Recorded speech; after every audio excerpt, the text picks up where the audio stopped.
Shalom. Juan-juan mubanta karena Bapak Ibu yang terkasih dalam nama Tuhan kita Yesus Kristus, firman Tuhan kita pada minggu ini terambil daripada Lukas 19 ayat 1 sampai 10. Judulnya tentang Zakheus. Di situ kenanya. Oke?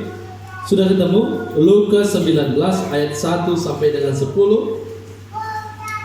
Kita baca secara bergantian. Beginilah firman Tuhan yang berjudul Zakheus. Yesus masuk ke kota Yeriko dan berjalan terus melintasi kota itu. Di situ ada seorang bernama Zakheus, adalah pemungut cukai, dan dia seorang yang kaya. Ia berusaha untuk melihat orang apakah Yesus itu, tetapi ia tidak berhasil karena orang banyak, sebab badannya pendek. Maka berlarilah ia mendahului orang banyak, lalu mengajak orang untuk melihat Yesus yang akan lewat di situ. Ketika Yesus sampai ke tempat itu, ia melihat ke atas dan berkata, "Zakheus, segeralah turun, sebab hari ini aku harus menumpang di rumahmu." Lalu Zakheus segera turun dan dia menerima diri seketika. Tetapi semua orang yang melihat hal itu bersungut-sungut, katanya, "Ia menumpang di rumah orang berdosa." Tetapi Zakheus berdiri dan berkata kepada Tuhan, "Tuhan, setengah dari milikku akan berikan kepada orang miskin, dan sekiranya ada sesuatu yang kuperas dari seorang, akan kembalikan 4 kali lipat." Kata Yesus kepadanya, "Hari ini telah terjadi keselamatan kepada rumah ini, karena orang ini pun anak Abraham, kita sama-sama. Sebab anak manusia datang untuk mencari dan menyelamatkan yang hilang." Demikianlah firman Tuhan kita. Bapak Ibu yang terkasih dalam nama Tuhan, sesuai dengan tema kita di minggu ini, kalau kita melihat kepada tertib acara kita, dikatakan di sana Tuhan mencari orang yang hilang. Bapak Ibu, kenapa dikatakan demikian, bahwa Tuhan mencari orang yang hilang? Karena itulah tujuan daripada Tuhan Yesus. Waktu ia datang ke dunia ini, dia memiliki satu visi yang besar, bagaimana supaya semua orang dapat mengenal Tuhan. Itulah tujuannya menjelma. Itulah mengapa Yesus harus datang ke dunia, supaya dapat mencari di mana domba-dombanya agar kembali kepada Tuhan. Itu misi pertama besar Tuhan. Lalu Bapak Ibu, juga kita mungkin berpikir dalam kehidupan kita, dan sama seperti yang dikatakan Tuhan Yesus, bahwa ternyata orang sembuh tidak memerlukan dokter, ya kan? Hanya orang sakit yang memerlukan dokter. Begitu juga dengan dunia ini. Dunia ini penuh dengan dosa. Karena itu dunia membutuhkan pengampunan dosa. Karena itulah visi besar Tuhan datang ke dunia ini, untuk dapat mencari semua domba-dombanya yang mau untuk kembali. Tetapi kita harus ingat bahwa ketika Yesus mencari domba itu pun harus merespon. Jangan nanti dicari tetapi dia tidak mau. Itu beda cerita. Jadi dalam kisah kita, firman Tuhan ini, Bapak Ibu yang terkasih, Zakheus cerita, mungkin di sekolah minggu kita sudah sering mendengar cerita firman Tuhan ini. Bahkan Bapak Ibu mungkin sudah tahu cerita tentang ini, atau pernah menonton film kartunnya. Saya pernah. Bagaimana Zakheus rupanya dikatakan apa? Ia adalah seorang kepala pemungut cukai. Kadang mulai terjemahkan di bahasa Pak penunggu lasting makin udah sih betul, ya kan? Pemungut cukai artinya adalah penagih pajak. Jadi semua orang akan ditagih pajaknya. Itulah posisi yang diemban oleh Zakheus. Sehingga apa yang terjadi bagi dia? Sehingga terjadilah dia dengan tegas melaksanakan tugasnya. Sehingga semua orang harus ditagih pajaknya. Tetapi dia memiliki kemunafikan, kelicikan lagi. Sehingga orang-orang merasa keberatan dengan si Zakheus. Dikatakan demikian. Waktu itu bangsa Israel adalah masuk di penjajahan orang Romawi. Mereka dijajah Bapak Ibu. Bangsa Israel. Zakheus ini adalah orang Israel. Tetapi orang Romawi memakai dia supaya dapat meminta pajak kepada orang Israel.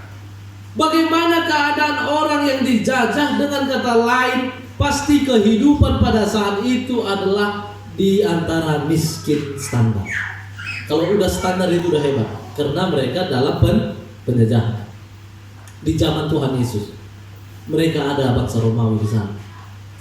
Lalu dengan kesusahan yang sedemikian rupa, tetapi Zakheus dengan ketegasannya meminta supaya setiap warga daripada orang Israel wajib membayar pajak kepada kaisar. Bayangkan betapa sulitnya itu, betapa susahnya orang Israel pada waktu itu. Sehingga apa? Banyak orang yang membenci Zakheus. Karena kalau orang tidak bisa memberikan pajaknya, maka Zakheus akan mengadili dia dan dihukum, tidak segan-segan, bahkan masuk ke dalam penjara. Sehingga semua orang sebenarnya sangat ketakutan kepada Zakheus. Ketakutan dalam artian karena dia memiliki kuasa. Dia bisa menggerakkan tentara-tentara Romawi untuk menangkap orang-orang yang tidak membayar pajak. Tapi kalau ketakutan secara fisik, mungkin tidak ada orang yang takut kepada dia. Sebab apa? Zakheus bertumbuh pendek. Tetapi karena dia memiliki kuasa, ya orang tetap takut sama dia. Begitulah digambarkan di sana. Sehingga apa yang terjadi? Zakheus dalam hidupnya dia hanya mencari bagaimana supaya ia menimbun harta, supaya dia dapat kenyang di atas penderitaan orang lain. Dia tidak peduli dengan apapun yang terjadi bagi orang. Sehingga itulah yang terjadi di ekonomi saat itu, Bapak Ibu. Lalu di kisah kita ini dikatakan apa? Bahwa dikatakan Zakheus mendengar bahwa ada seseorang yang bernama Yesus yang akan lewat ke kota Yeriko, di mana Zakheus tinggal. Zakheus sebelumnya kalau kita berpikir, dia pasti sudah mengetahui tentang imam-imam Yahudi. Dia sudah tahu bagaimana karakter orang-orang pemimpin agama Israel. Dia tahu bahwa semua pemimpin agama sebenarnya sudah keberatan dengan Zakheus, sudah menolak Zakheus.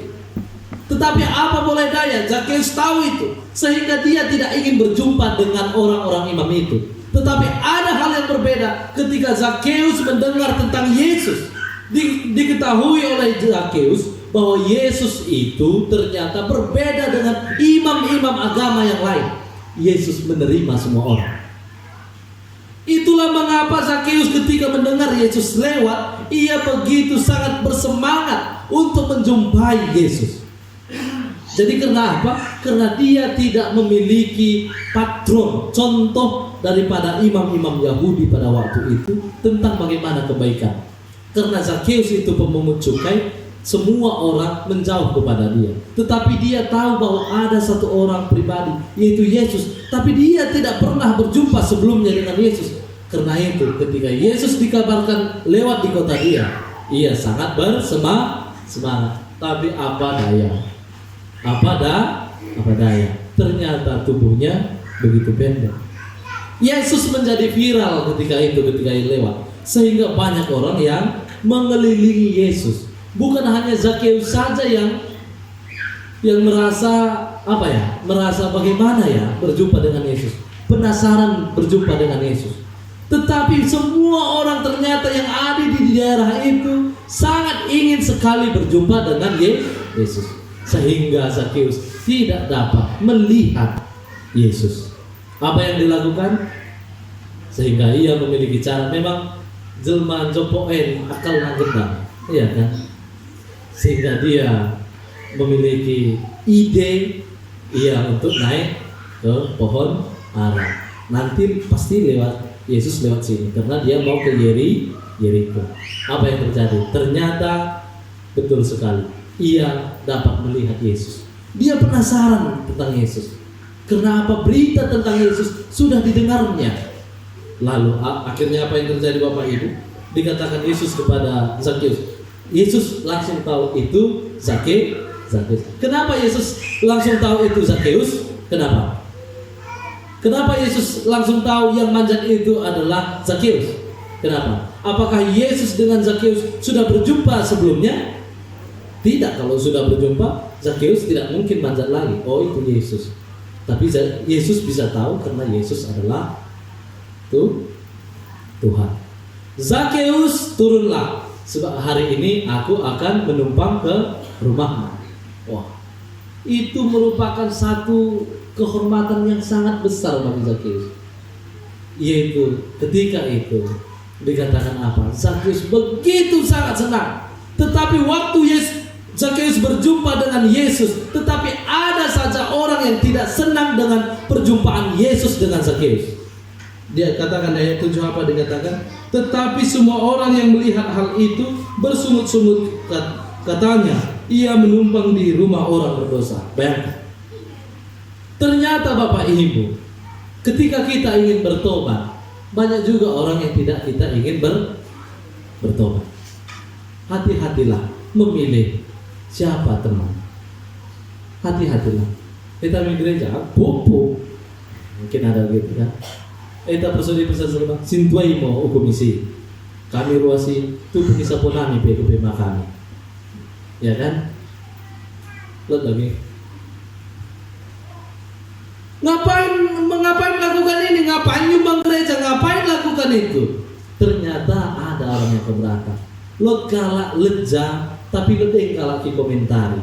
Biasa. Sama seperti kisah Zakheus.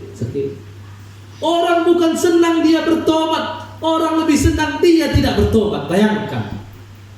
Padahal kalau Zakheus tidak bertobat, orang itu juga yang akan susah.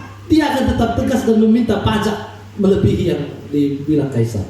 Padahal sebenarnya orang akan semakin berbahagia kalau Zakheus bertobat, sehingga tidak akan memeras orang lagi.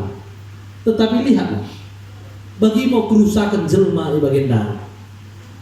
Zakheus ingin bertobat, tetapi banyak orang yang tidak ingin dia bertobat karena kesalnya mungkin kepada Zakheus. Tetapi itulah hal-hal yang kita tidak tahu. Terus sebagai kita kan, kita menumpahi mati menemukan ini contoh atau neraka mengaduan. Mulai dekah yang dulu neraka kaduan, kita susah deh sedekah ya di dunia. Karena ini sedipkan asam di surga asulang jahat. Mula tong masih sedipkan asam di neraka berarti tong jahat. Isa jahati. Ya kok, ya kan? Tapi mula si sedipkan asa urju, asa baik, berarti kita juga menjadi aman. Saya ketika pertua, satu ketika mungkin sudah pernah mendengar ilustrasi ini. Ada seorang pasangan suami istri. Si istri ini, keluarga ini sangat sekali sederhana. Keluarga ini memiliki marga kaloko. Apa yang terjadi Bapak Ibu? Kan ada resep kaloko kan? Apa yang terjadi ketika menikah? Mereka begitu sangat kekurangan sekali Bapak kaloko dan inang berumahnya ini. Aku nih. Kita bagi jangan tidak. Oke. Miskin sekali pasangan muda ini. Tetapi mereka dikaruniakan Tuhan anak. Berjumpa kalai, tiba-tiba jumpa kalai suami mau pinang. Karena sawit kurang berharga. Jadi pinang kalai. Bapak Ibu, apa yang terjadi? Lalu akhirnya ketika ingin melahirkan, tapi si inang berumahnya tetap kerja mencari pinang. Akhirnya apa? Tiba-tiba waktu di kebun dia tertimpa satu biji pinang di kepala ibu itu. Dan itu pun mengganggu bagi perasaan ibu itu. Akhirnya apa? Karena itu mungkin tingkat stresnya juga ibu ini menjadi tinggi. Akhirnya dia bagaimana menyampaikan ini? Akhirnya ibu itu ingin melahirkan di sana. Karena mungkin dia sudah tingkat stres, di kebun itu melahirkan. Puji Tuhan, ibu ini kuat dan lahirlah seorang anak laki-laki. Karena dia lahir di kebun pinang, maka diberilah namanya Pinang Kaloko, ya kan? Makanya kita kalau pinang. Kan biasanya kan, mungkin generasi tua-tua bagian dari buenge, ini kayak kamar, ya ini kayak lahir. Apalagi orang Karo kan, Kamarudin, Juma. Ternyata itu namanya, tergantung di mana dia lahir, ya kan? Jadi dia pun begitu, Pinang Kaloko. Itulah nama anak ini. Akhirnya anak ini bertumbuh besar, SD, SMP, SMA. Apa yang terjadi Bapak Ibu? Ada tabiat dia ternyata kurang pendidikan jadi penangkut. Anak ini yang marga Kaloko ini, dia suka sekali mencuri. Akhirnya apa? Kali ini di hari Minggu dia berniat juga untuk mencuri. Tetapi sebelum mencuri dia pergi ke gereja, ya kan? Lalu ketika dia ke gereja, dia mendengar patin Tuhan, patin topika akan mendengar ulang menakut. Ada penang kan? Oh, mantap. Patin pewaluhkan, ulang kau menakut, patin. Dia sudah merasa, oh, aku dituduh. Tetapi dalam hatinya, aku ingin bertobat. Iya, banyak sekali sudah kerugian yang kubuat. Banyak sawit orang sudah kucuri, banyak pinang orang yang sudah kucuri, banyak juga ayam orang yang sudah kucuri. Ini mau bahas pikiran. Lalu akhirnya Bapak Ibu, apa yang terjadi? Setelah selesai ibadah, dia tetap merenung, sedih, mukanya sangat sedih sekali. Lalu apa yang terjadi? Dia datang kepada rumah si tua yang rajin datang. Lalu dia jujur, Tuhan, Kadek, ternyata menangkap aku enggak. Yuk, kasar bagi. Mulai bagi belum naik menangkap. Dia anggap sepele saja ya. Iya bertua. Aku sebenarnya pengen sekali bertobat untuk dari mencuri ini. Hidup si tua ya hidup ke si Pinang naik. Pinang kalau ko. Nah, akhirnya apa yang terjadi Bapak Ibu? Aku sudah berhasil mencuri tadi seekor ayam. Hidup si Pinang. Kalau begitu, pulangkan ayam itu. Hidupkan si tua ini naik. Oke bertua. Enmo, nanti taruhkan bangku bertua ini. Ya, ulang bangku taruhkan kau. Doken si tua naik. Besi dah sana ulangkan. Ya.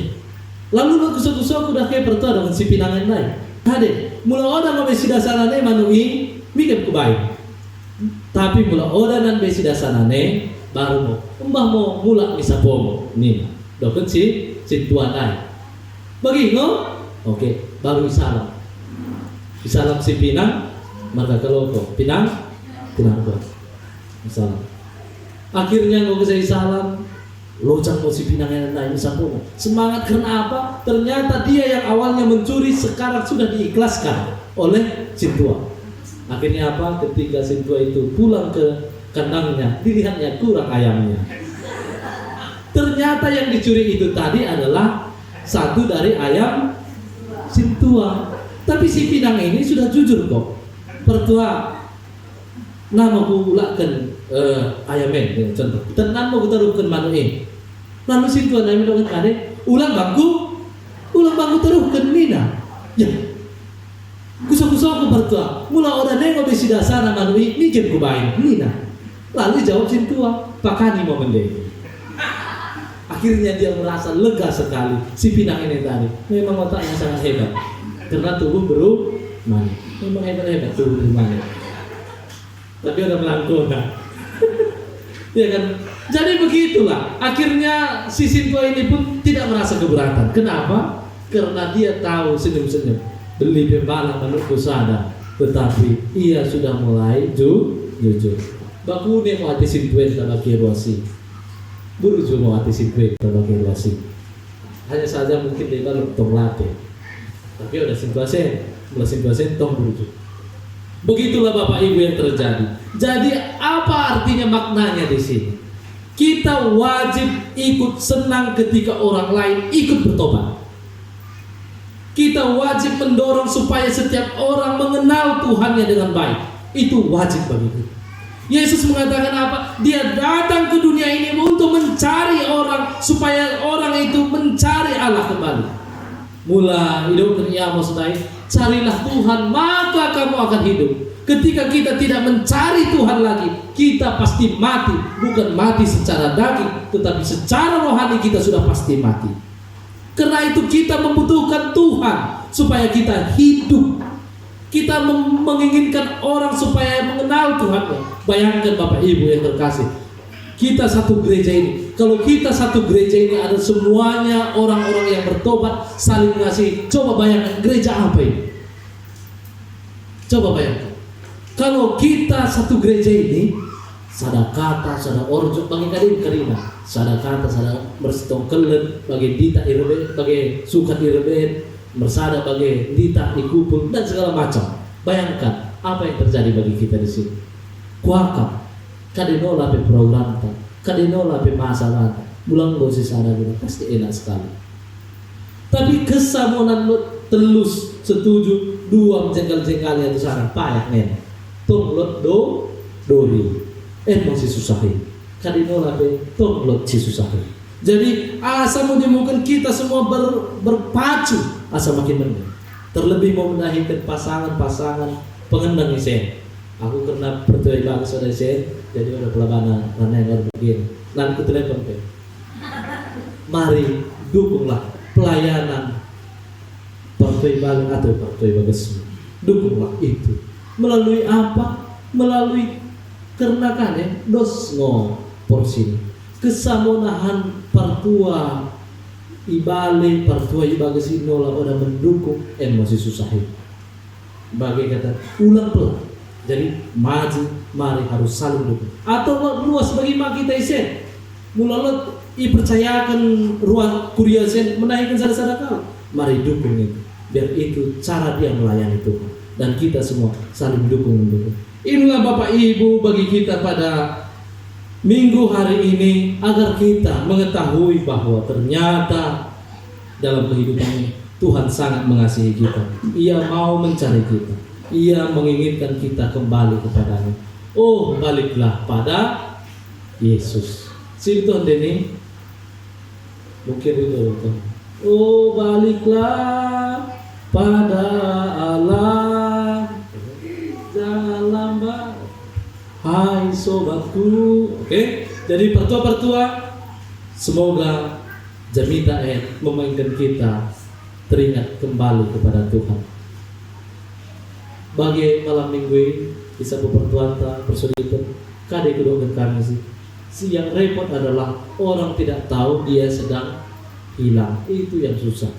Kalau kita merasa kita tidak berdosa, maka kita tidak akan datang kepada Tuhan. Ingat Yesus dikatakan mencari. Lalu dia mau ambil. Tetapi ada dua pertanyaan. Setelah Yesus temukan, kalau kau tetap lari, apakah Yesus wajib mengejar-ngejar lagi? Iya kan? Coba Bapak Ibu, Yesus memang mencari dan ingin membawa pulang. Tetapi waktu berjumpa dengan Yesus, kau lari dan bersembunyi. Apakah kau akan ketemu dengan Yesus? Tidak. Zakheus juga begitu. Kalau misalnya Yesus mau mengatakan ia berjumpa dengan Zakheus di rumahnya, lalu Zakheus berkata, orang mau Tuhan, batangin naik mau kutengan kau itu, ayo mau pindah kau bagi ke perumpamaan, laki mau langsung. Tetapi apa? Ketika Zakheus mendengar bahwa Yesus akan singgah di rumahnya, ia sangat bersemangat dan ia berkata apa? Tuhan, aku bertobat dengan cara aku akan kembalikan seluruh harta yang pernah kuperas dan aku akan membantu orang-orang yang kekurangan. Itulah bentuk pertobatan Zakheus. Begitu juga dengan Bapak, Ibu dan saya. Tuhan mencari kita. Tuhan ingin menyelamatkan kita. Karena itu jangan bandel. Tuhan mau menyelamatkan kita, karena itu ulang dak langkahi pagar. Ulang kok kita ikurung mende ibremang oleh Tuhan. Ulang dak ilompati pagar itu.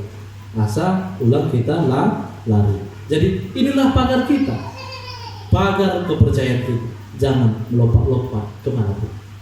Jadi imo kata ni Tuhan tak ibagasan ketika agar Tuhan menambahkan sukacita menaikkan kita. Amin kata ni Tuhan tak. Mari kita berdoa.